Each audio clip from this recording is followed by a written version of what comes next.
श्री कृष्णाय नमः वासुदेवाय नमः। श्री कृष्णाय नमः वासुदेवाय नमः। श्री कृष्णाय नमः वासुदेवाय नमः। श्री राधा कृष्णाय नमः वासुदेवाय नमः। श्री राधा कृष्णाय नमः वासुदेवाय नमः। कृष्ण श्री कृष्ण श्री कृष्ण श्री कृष्ण श्री कृष्ण श्री कृष्ण श्री कृष्ण श्री कृष्ण कृष्ण कृष्ण कृष्ण कृष्ण कृष्ण कृष्ण कृष्ण कृष्ण कृष्ण।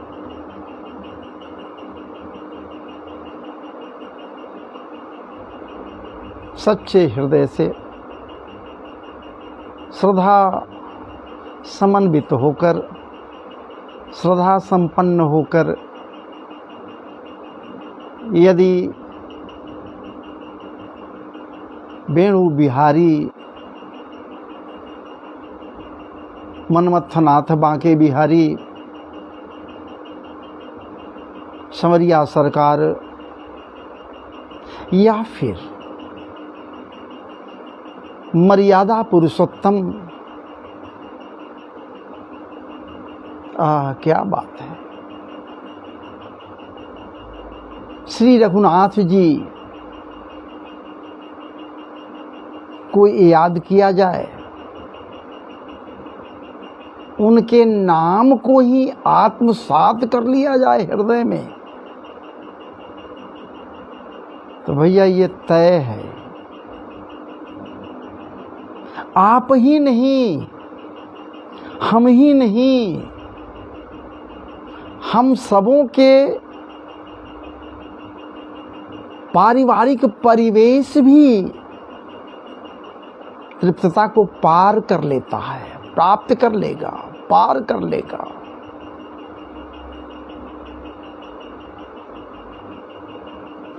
ठाकुर जी की कृपा प्रसाद से जीवन सफल हो जाएगा, ये बात तो तय है। हम लोग खूब लीला चर्चाओं का गान किए हैं। हम लोग सच पूछी जाए तो लीला चर्चाओं का खूब गान किया है ठाकुर जी के। बाल लीलाओं के विषय में या बाल लीलाओं के प्रति अपने आप को जागरूक करते हुए श्रद्धा से ओतप्रोत होकर खूब लीला चर्चाओं का गान किया हम सबके साथ। क्या बात है। उन्हीं लीलाओं में एक ये भी लीला है महाराज जी, सुन तो लीजिए जरा सा, एक मिनट। हालांकि यहां नहीं ले जाएंगे आपको, हम लेकर चलेंगे दूसरे जगह। बाल लीलाओं के अंतर्गत नहीं लेकर चलेंगे, थोड़ा सा बताएंगे। ठाकुर जी बाल सुलभ चंचलताओं से उत्तप्रोत है, बिल्कुल भी अबोध है। वो कभी अधो ठाकुर जी भला अबोध हो सकते हैं, लेकिन हाँ यहाँ तो लीला कर रहे हैं। बैठे हुए हैं,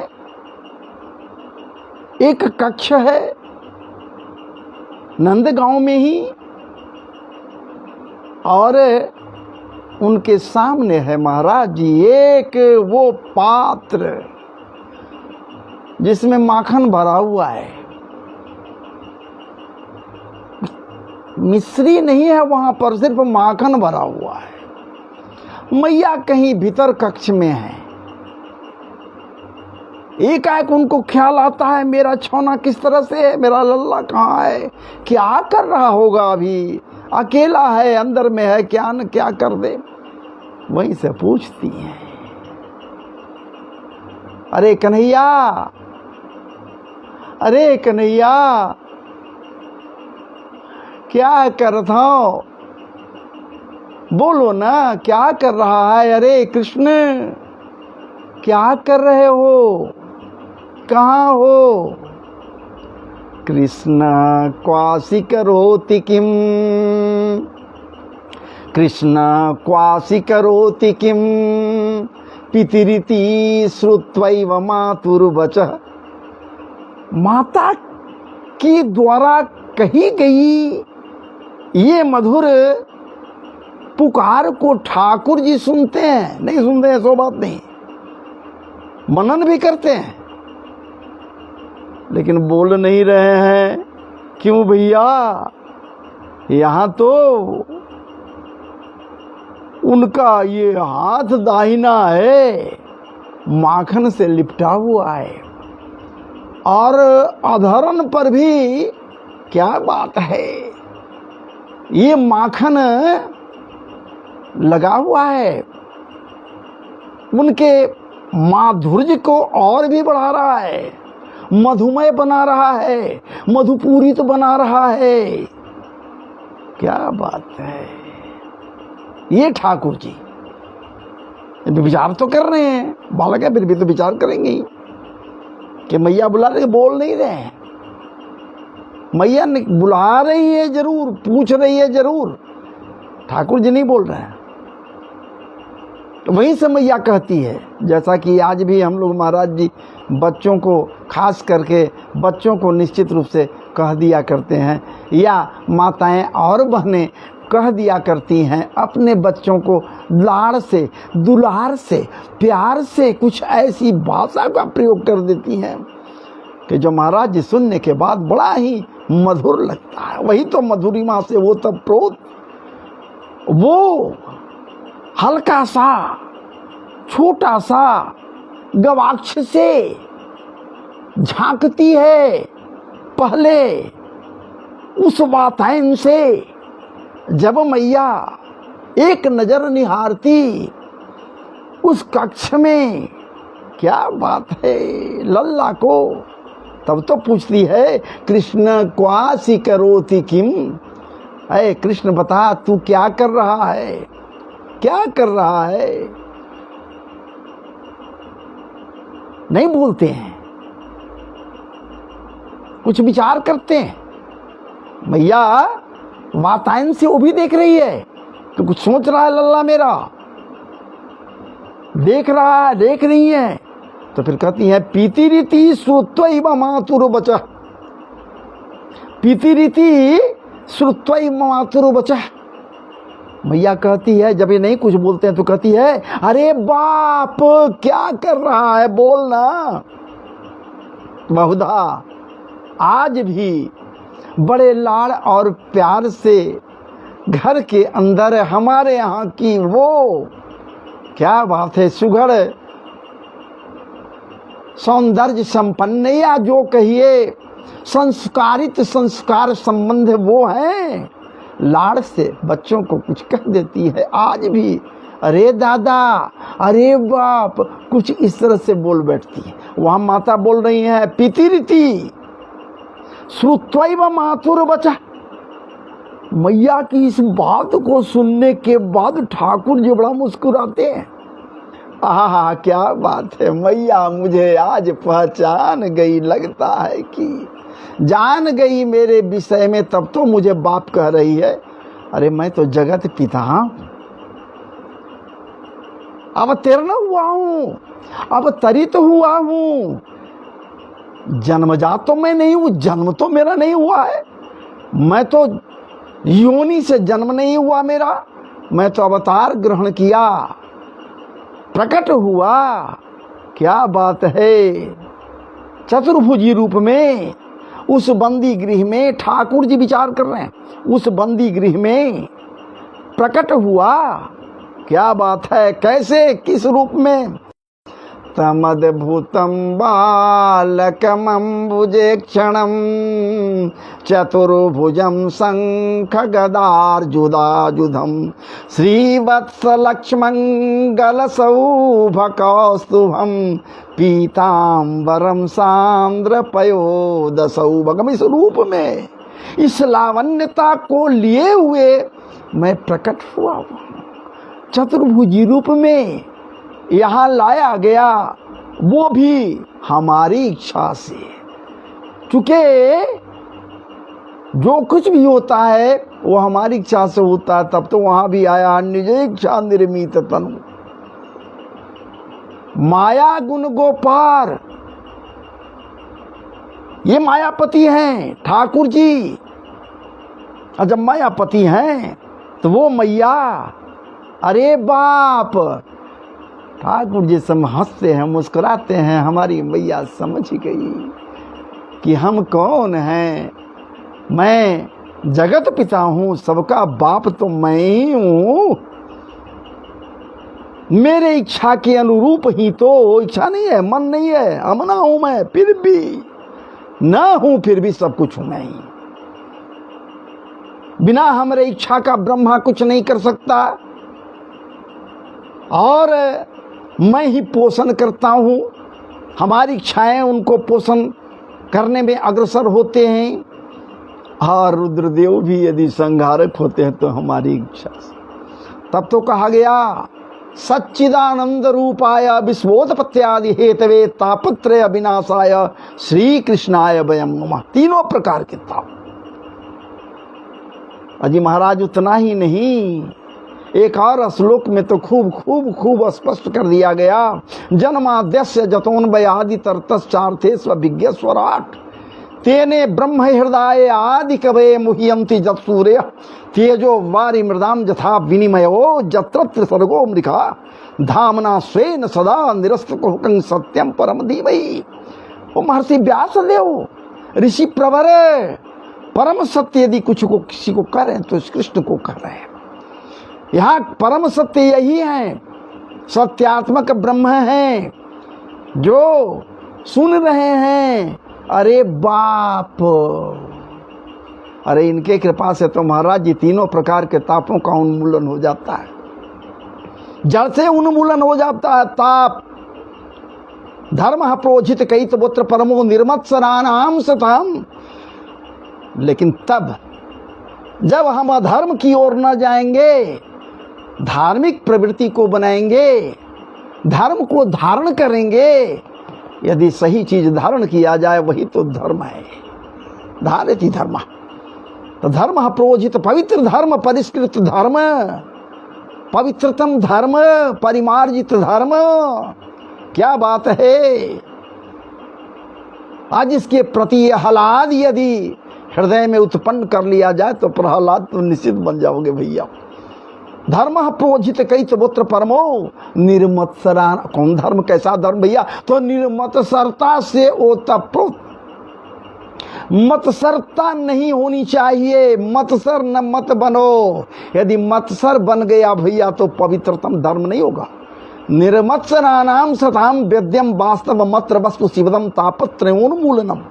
तीनों प्रकार के तापों का उन्मूलन हो जाता, दैहिक दैविक भौतिक। क्या बात है। इस ठाकुर के द्वारा यही विचार कर रहा है कि मैया आज मुझे समझ गई, पिति रीति मुझे बाप कह दी। अरे बाप क्या कर रहा है भीतर से। हालांकि झरोखे से झांक रही है मैया, उस वातायन से एक नजर देखी पूर्व में ही बोलने के कि मेरा लल्ला क्या कर रहा है। मधुर मुस्कान के साथ पूछती है अरे बाप क्या कर रहा है। नहीं बोलते हैं ठाकुर जी। फिर चली आई पास में। जब पास में आई तो लल्ला से कुछ आ गया। पूछती है फिर क्या कर रहे हो कन्हैया? बोला नहीं इसलिए मैं स्वयं आ गई। मातः कंकण पद्मराग महसा। मातः कंकण पद्मराग महसा पाणिर्ममा तप्यते। मातः कंकण पद्मराग महसा पाणिर्ममा तप्यते। हे मैया, आप जो कलाई में, दोनों कलाइयों में पद्मराग मणि जड़ित कडुला पहना दिया है। हे मैया, कंकणा पहना दी है, कंकण पहना दिया। आज भी बच्चों को के कलाइयों में महाराज जी चाहे किसी धातु का हो, चांदी का हो या धातु का, किसी धातु का कंगन पहनाने का विधान है। पतला पतला कंगन पहना देती है मैया प्रसन्न होकर। क्या बात है। और आप पहना दिए हैं कडुला, कंगना, कंकण, जो पद्मराग मणि जड़ित है, पद्मराग मणि से है। आज जब सूर्य का प्रकाश पड़ता मैया, सूर्य कभी डूबते नहीं, सूर्य तो सदैव रहते हैं। उनकी गर्मी, उनके किरणों का ताप जब ये अपने में ये पद्मराग मणि समाहित करता है तो मैया मेरे कलाई में जलन होने लगता है, मैया जल रहा होता है। तप्तता को महसूस करता हूँ मैं, अभी तप्तता को महसूस कर रहा हूँ मैया, इसलिए भांड में अपने कलाई को डालकर कलाई को शीतल कर रहा हूँ। तो मैया क्या थोड़ी देर के लिए कर लिया तो क्या अर्ज हो गया।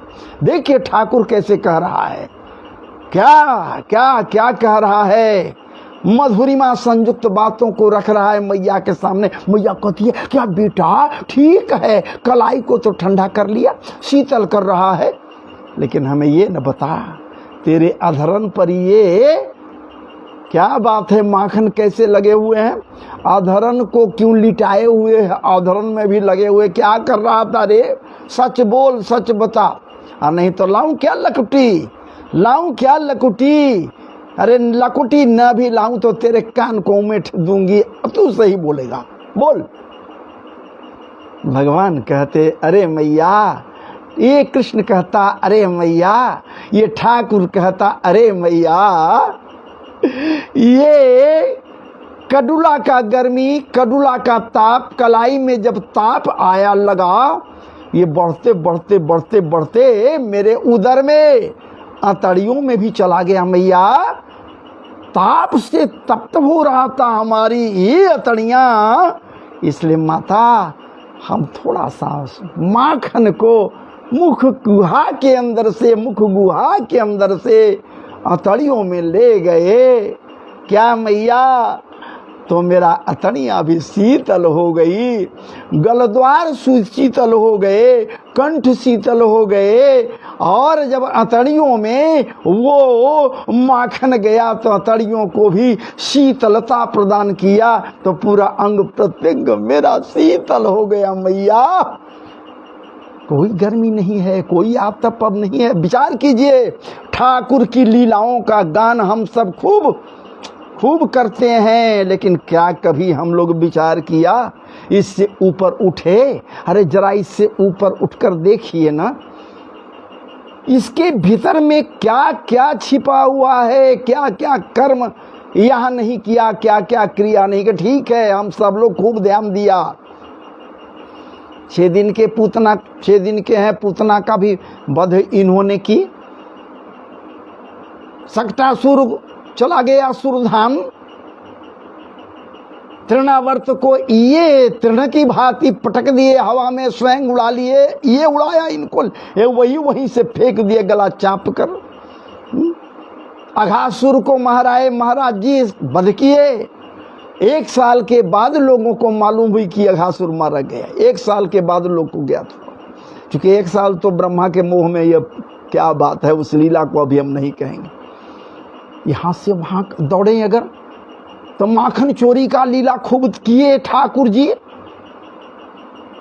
बंदरों को खूब छक्कर माखन खिलाए, और कालिया नाग का महाराज जी दोहन किए। कालिया नाग को नाथ लिए और वहीं से भेज दिए जहां से वो यहाँ आया था पहले, रमणक द्वीप में। जा वहीं भयभीत होकर कालिया नाग कहा कि प्रभु वहां हम जाएंगे तो गरुड़ मेरा शत्रु है, हमें बद्ध कर देगा, मार देगा। अरे जा जा जा जा कालिया, तेरे ऊपर फन पर मेरे पैरों का निशान है, चरणों का निशान है। जब चरणों का निशान पड़ गए तेरे फन पर, तो गरुड़ देखने के बाद समझ लेगा कि तू मेरे आश्रय में है, कुछ नहीं करेगा, जा जा जा तुम। चला गया।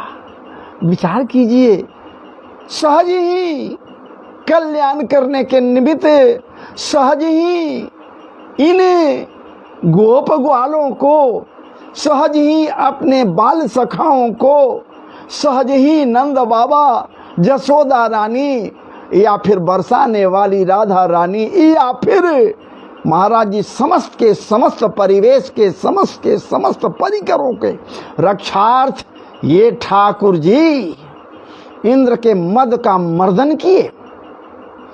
जो मदान्ध हो गया था, मदमस्त हो गया था, वो जो महाराज जी स्पृहा से भरा रहता, जलन है जिसके हृदय में डाह है, वही तो इंद्र है।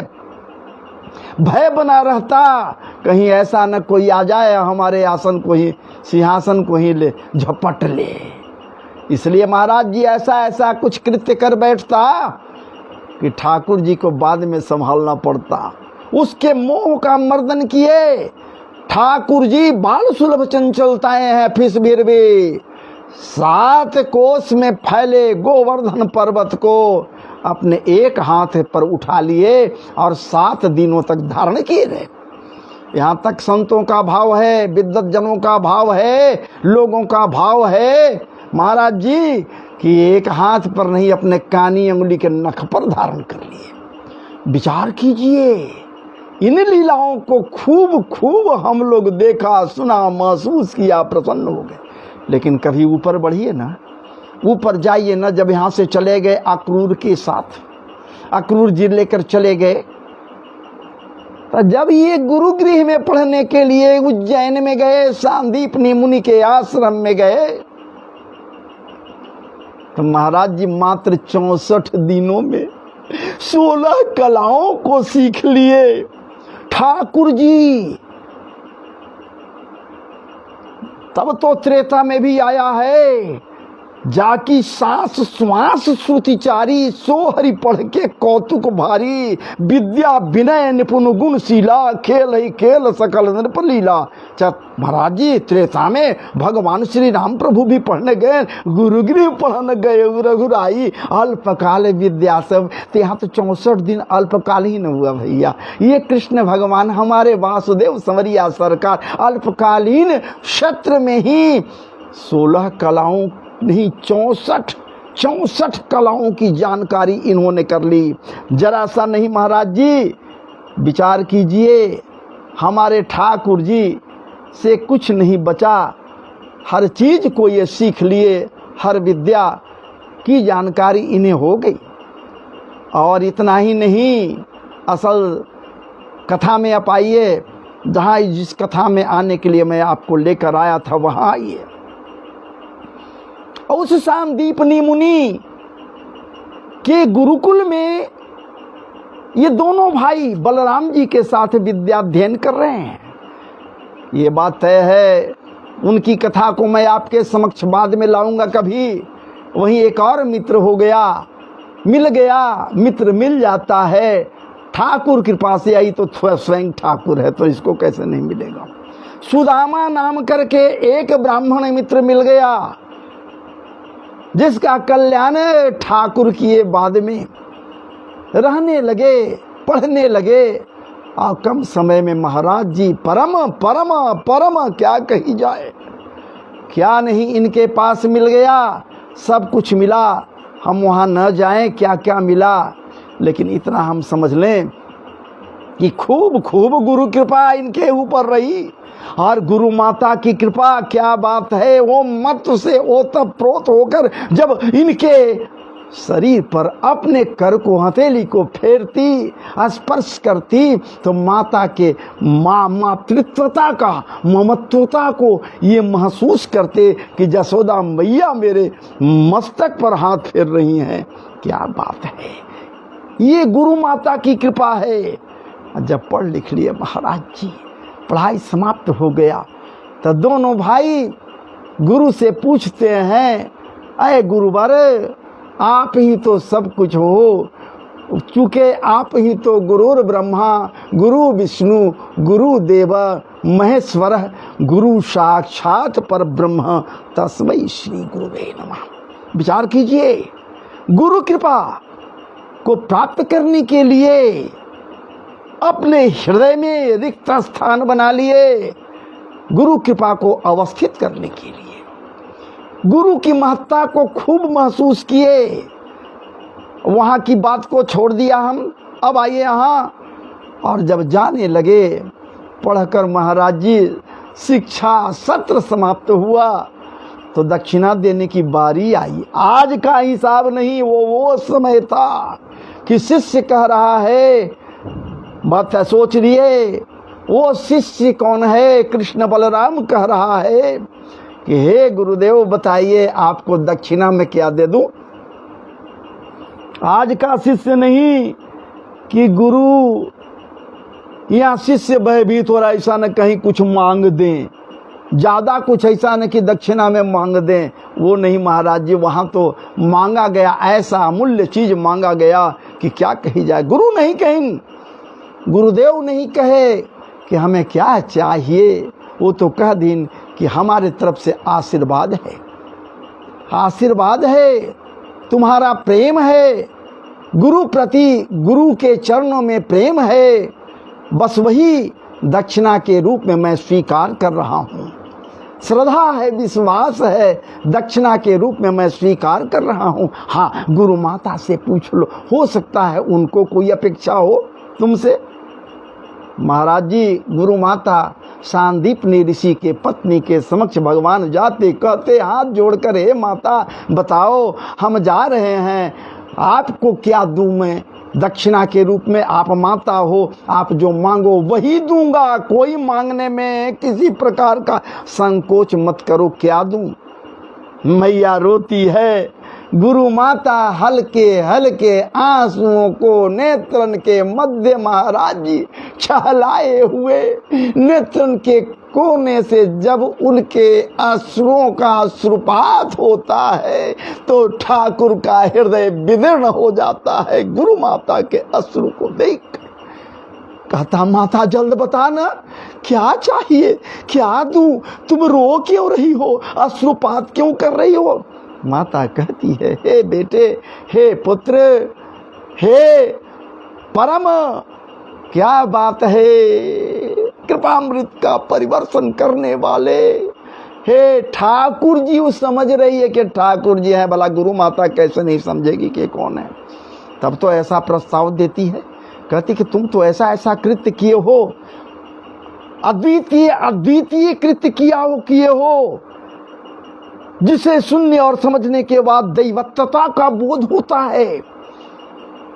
तुम में क्या नहीं है, इसलिए मुझे कुछ नहीं चाहिए। दक्षिणा के रूप में यदि देना है पुत्र, तो मेरा पुत्र पुनर्दत्त खेल रहा था समुद्र के तट पर प्रभास क्षेत्र में, और वहीं समुद्र की लहरें उसे बहा कर ले गई और मृत्यु को वो प्राप्त कर गया, मृत्यु को प्राप्त कर गया।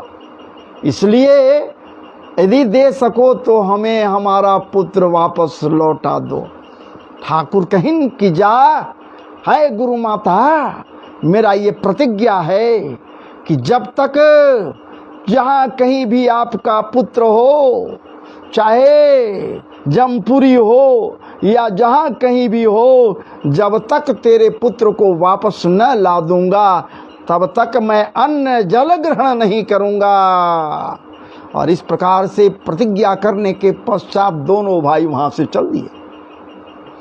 कृष्ण और बलराम दोनों गए प्रभास क्षेत्र में, और समुद्र से पहले महाराज जी काफी विनती किए, लेकिन वही बात हुई जैसे श्री राम प्रभु त्रेता में विनती पहले किए, विनय न मानत जलधि जड़ा, गए 3 दिन बीत। जड़ है ना, और जड़ के पास हृदय कहाँ, हृदय तो है नहीं, जड़ दीक्षताम, जड़ तो है, जड़ के पास हृदय कहाँ, दया कहाँ, करुणा कहाँ। एक बोली में एक आवाज में आ जाए, इनकी महत्ता को समझकर नहीं, लेकिन जैसे ही ठाकुर जी है ना, थोड़ा सा टाइट हुए, थोड़ा सा खड़ा हुए, क्रोध लाए, समुद्र महाराज जी मूर्तिमान होकर सामने आ गया। नाना मणिगण लेकर इनके श्री चरणों में समर्पित करने के लिए आया। ठाकुर जी कहें कि जा, हमें स्वीकार है, ले जा, हमें कुछ नहीं चाहिए। हमारे गुरुपुत्र, हमारा गुरुपुत्र पुनर्दत्त यहाँ खेल रहा था, और हे समुद्र देव, आपकी लहरें उसे बहा कर ले गई, मृत्यु को प्राप्त हो गया। समुद्रदेव कहिन कि हमारी ये आदत नहीं है ठाकुर जी, हम अपनी मर्यादा को नहीं तोड़ते। ठीक है लहरें जाती हैं, स्वयं कोई बह जाता है, वो बात एक अलग है, लेकिन इसमें हमारी कोई गलती नहीं है। गलती करने वाला यहाँ एक समुद्र में ही मेरे गर्भ में एक रहता है असुर, जिसका नाम है शंखासुर। बस वही शंखासुर पुनर्दत्त को मारकर खा गया है। आप जाइए उसी को पकड़िए ठाकुर जी। और बलराम श्री कृष्ण के साथ दोनों के दोनों समुद्र के अतल गहराइयों में जाते हैं महाराज जी। और वहाँ शंखासुर है जो शंख में बंद है, ललकारते हैं, निकल नहीं रहा है, बाहर नहीं आ रहा है। लेकिन ललकार सुनकर वो शंखासुर जब बाहर आता है तो ठाकुर जी शंखासुर का वध करते हैं और उस शंख को लेकर बाहर आते हैं। वही महाराज जी पांचजन्य शंख है, वही ठाकुर जी का परम पवित्र पांचजन्य शंख है, जिसे ठाकुर जी बजाते हैं। पांचजन्य ऋषिकेशो देवदत्तं धनंजय आदि आदि जो कहा गया, उसी में पांचजन्य शंख का नाम जो ये बतला रहा हूँ मैं कहीं से सुना पढ़ा जाना तो पांचजन्य शंख को ले लिए, वही फूंक मारकर पांचजन्य शंख को बजाए। बजाने के पश्चात ठाकुर जी वहां से चल दिए कि अब यहाँ हमको ठहरने से क्या फायदा। लेकिन एक बात इतना जरूर है कि मारने के बाद कुछ अस्थियां वगैरह थीं जिसे सहेज लिए और ठाकुर जी वहां से चल दिए कि अब तो यहाँ कुछ है नहीं। आखिरकार जो भी आत्मा है मृत्यु परांत जमराज के यहाँ जाता है अपने कृत्य के अनुसार, तो निश्चित ही वो जमराज के दरबार में जमराज के यहाँ होगा। इसलिए संजीवनीपुरी चलें। भगवान वासुदेव श्री कृष्ण और बलराम ये दोनों के दोनों महाराज जी संजीवनीपुरी जाते हैं। संजीवनीपुरी का दरवाजा बंद है। बाहर खड़े द्वारपालों से अनुनय करते हैं, विनय करते हैं, ठाकुर जी मुझे जाने दो अंदर, हमें जमराज से मिलना। आश्चर्यचकित होता है वो संजीवनीपुरी के द्वारपाल राक्षस जो भी हैं, महाराज जी असुर हैं जो भी हैं, वो आश्चर्यचकित होते हैं कि भला यहाँ कौन आ गया, ये कैसे यहाँ आ सकता है, सदेह यहाँ आ गया। ऐ सदेह आने वाले दोनों बालक, ये बता तुम कौन हो और क्यों यहाँ आ गए। यहाँ कोई जीवित नहीं आता, मृत्यु परांत ही यहाँ तो कोई आता। ठाकुर जी कहिन कि इसका जवाब तुझे मैं नहीं दूंगा, तुम जाओ और भीतर में जाकर बोलो, दरवाजा खोल दो, हम स्वयं जाकर। लेकिन वो कहा द्वारपाल कि भीतर से आदेश है ही नहीं कि दरवाजा मैं खोल दूंगा या भीतर किसी को सदेह जाने दूंगा। ठाकुर जी कहिन कि ओ ये बात है तो ठहर। महाराज जी फिर भी उसमें से एक भीतर गया, जमराज से कहा कि कोई दरवाजे पर है, बालक आया हुआ दो, वो आपसे मिलना चाहता है। लेकिन जमराज के इनकी जा उसे बोल दे मैं नहीं मिलता किसी से। नहीं आया जमराज। लेकिन पांचजन्य शंख को ठाकुर जी लगे बजाने उस दरवाजे पर ही, संजीवनीपुरी के दरवाजे पर। महाराज जी वज्र के दरवाजे के बाहर खड़े हैं दोनों के दोनों, और संजीवनीपुरी के दरवाजे पर जब ये पांचजन्य शंख को फूंकने लगे तो पांचजन्य शंख के ध्वनि से महाराज जी पूरा का पूरा जमलोक संजीवनीपुरी कांपने लगा। यहाँ तक कि जमराज का आसन भी कांपने लगा। जमराज को विदित हुआ, समझ गए कि जरूर कोई न कोई ऐसा है जिसका प्रभाव है, दरवाजे पर चलकर हमें स्वयं देखना चाहिए। जमराज जब सामने आते हैं, महाराज जी काले कलूटे जैसा उनका रूप बताया गया है, उसी रूप में आसन सहित तो वहां से अपने दरवाजे पर पधार गए, आसन पर बैठे हुए हैं। और आसन पर पधारे हुए यमराज जब पूछते हैं कौन हो तुम बालक, यहाँ क्यों आने के लिए धृष्टता तेने की, क्या तेरा विचार है, किस हिसाब से आया, क्या तुझे विदित नहीं है कि जिंदा सदेह यहाँ कोई नहीं आता, मृत्यु परांत यहाँ कोई आता है, तो कौन है तू बता। ठाकुर जी अपने महत्व को दिखला दिए महाराज जी। ठाकुर जी एक झलक जमराज को अपना रूप दिखलाए और वो विराट रूप को जब देखा जमराज समझ गया कि अरे राम, ये कौन सामने दरवाजे पर खड़े हैं, ये साक्षात नियमता नारायण प्रभु हैं, ये तो विष्णु, ये साक्षात हैं आए हुए मेरे दरवाजे पर। प्रसन्न हुआ, सिंहासन से उतर गया, उनके श्री चरणों में लौट गया, हाथ जोड़ा, कहा कि बोलिए प्रभु, क्या हमारे लिए आदेश है, जो आदेश हो बतलाइए। ठाकुर कहते हैं कि हमारे गुरुपुत्र पुनर्दत्त समुद्र पर प्रभास क्षेत्र में खेल रहा था, एक दानव शंखासुर के द्वारा खा लिया गया, मार दिया गया, हम तो उसका वध करके आ रहे हैं, लेकिन आत्मा तो आपके पास है, हमें पुनर्दत्त वापस कीजिए। जमराज जी मेरा आदेश है, पुनर्दत्त को वापस कीजिए। जमराज कहते हैं कि हे ठाकुर जी, हमारे पास आने वाला जो भी होता है वो प्राणी नहीं आता, प्राणी का आत्मा आता है, आत्मा मेरे पास होगा, हम आत्मा को लौटा सकते हैं, शरीर तो हम दे नहीं सकते हैं। छोड़िए, उसकी चिंता आप मत कीजिए, वो सब हम कर लेंगे।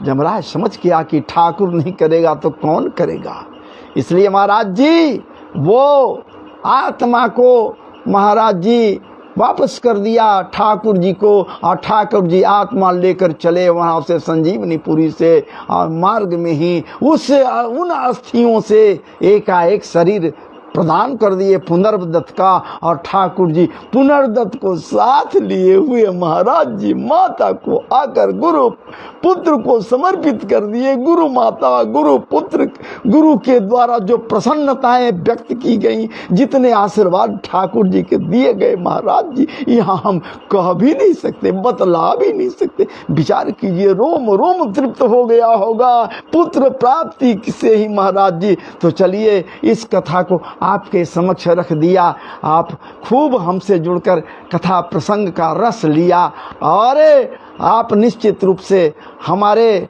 चैनल पर, यूट्यूब के चैनल पर रा कृष्णा जो है उसको सब्सक्राइब करें, और हमसे जुड़ने के लिए आपको लाख लाख धन्यवाद है। खूब खूब आपको महाराज जी हृदय से नमन वंदन अभिनंदन है, खूब सुस्वागतम है, आपका कल्याण हो, ठाकुर की कृपा आप पर बनी रहे, बस हमारी यही कामनाएं हैं। तो चलिए अब मुझे आप सब के सब विदा दीजिए, अब मैं आपसे विदा ले रहा हूँ महाराज जी। जय, फिर दूसरे दिन निश्चित रूप से आपके लिए कुछ अच्छा सा, कुछ अच्छी बातों को भागवत जी से लेकर आता हूँ, बराबर निश्चित रूप से आऊँगा।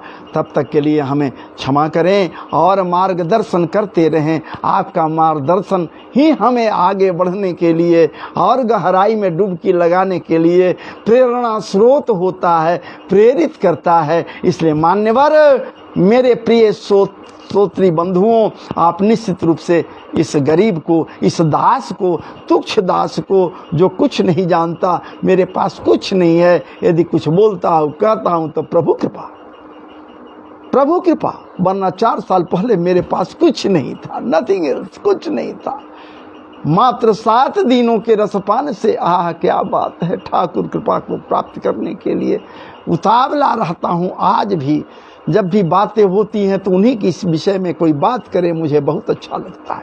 ठाकुर कृपा।